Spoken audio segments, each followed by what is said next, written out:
If you think people work for you as the CEO or the founder of a company versus you working for them, you will never, ever, ever, ever, ever, ever, zoom in, ever, ever, ever, ever, ever, ever, ever, ever build a good culture in a company.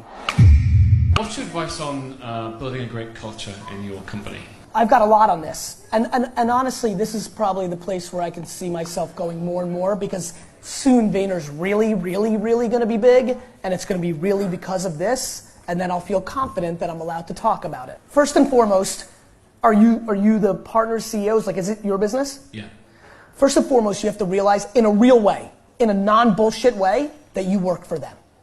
If you do not do that, you've lost.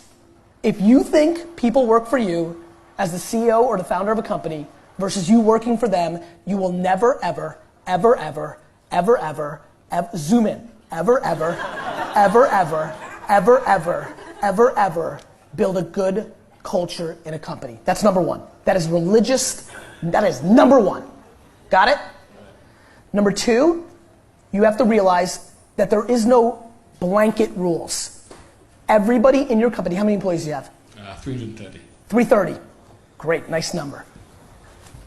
You have to micromanage 330 people's wants, ambitions, and needs on an everyday basis, predicated on what else is happening in their lives, day after day, month after month, year after year.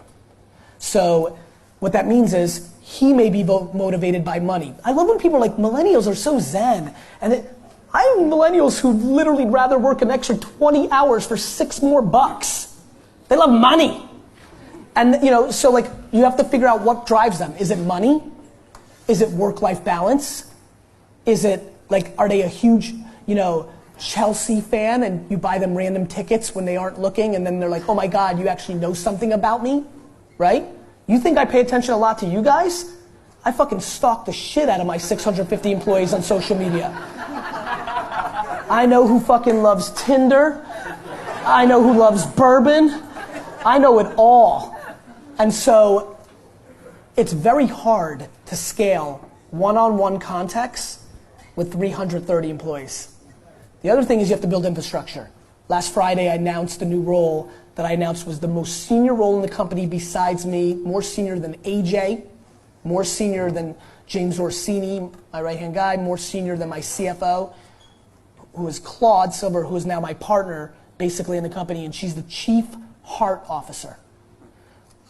She will help me scale the mapping of one-to-one at scale. Because Rick, who wants money at 22 to 24 to 27, might want something else when he gets engaged because his partner wants him home on the weekends and he used to want to work and make money, and so he would work on Saturday and now he doesn't want to. Or scarier shit that I'm always mentally prepared for, which is a tragedy may happen in your family and you have to leave for 9 months and you come back shaken.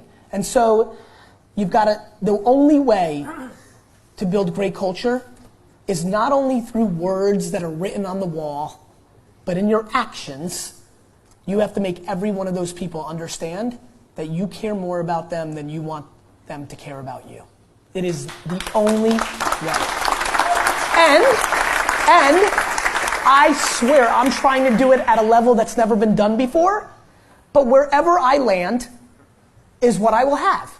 If I'm a 92 and the market's a 67, that's incredible, right? You can't be crippled by the task. What I just said, some people get crippled when I tell them that advice on 13 employees. You got 330, my man. I got 650, like it's tough. But if you do it, you will build great culture. And if you don't, every step of the way that you do less of it, you will have less of that culture. Thank you. You got it.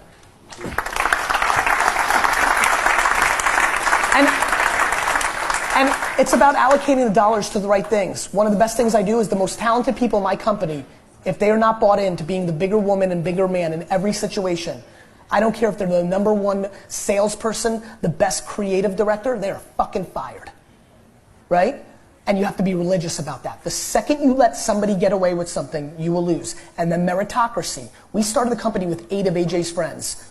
Some of them are the number 10 most important and well-compensated employee, and some of them are number 387.